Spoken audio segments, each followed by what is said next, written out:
Recent reports have shown how energy use by AI data centers that we've been talking about are potentially causing electricity prices to rise for some Americans. But a new study says our drinking water is also impacted. Meteorologist Tsaparis explains why so much water is being used and how advocacy groups want this issue addressed. As the demand for artificial intelligence accelerates, the data centers that operate this new technology are consuming vast amounts of natural resources to get the job done, including fresh water, which cools off these massive servers and evaporates as it does so, with a new study showing this could threaten the drinking water supply nationwide.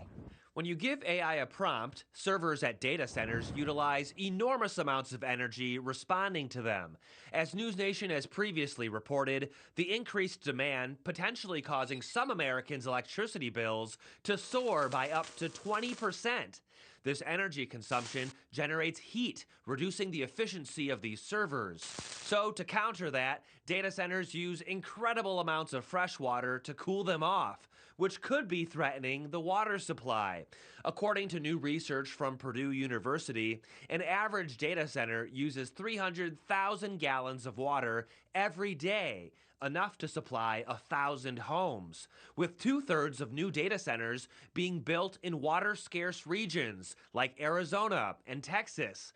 In the Lone Star State, data centers will use 46 billion gallons of water this year alone and are projected to use nearly 400 billion gallons by 2030. That's about 7% of the total water used in the entire state.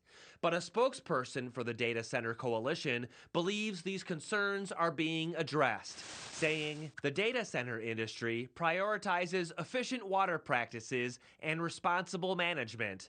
Data centers are also actively investing in and deploying innovations such as waterless cooling systems, closed-loop systems, and the use of recycled or reclaimed water.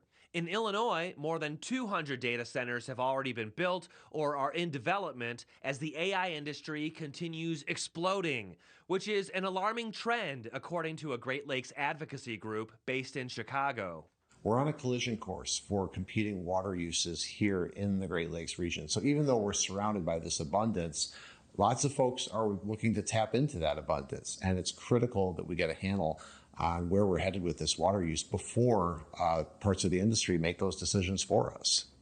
As water usage spikes and groundwater supplies are strained, there could be a need to siphon more water from the Great Lakes, which is a slippery slope since only 1% of lake water is replenished by precipitation every year, with advocates saying governmental regulation is what's needed most to manage this burgeoning industry.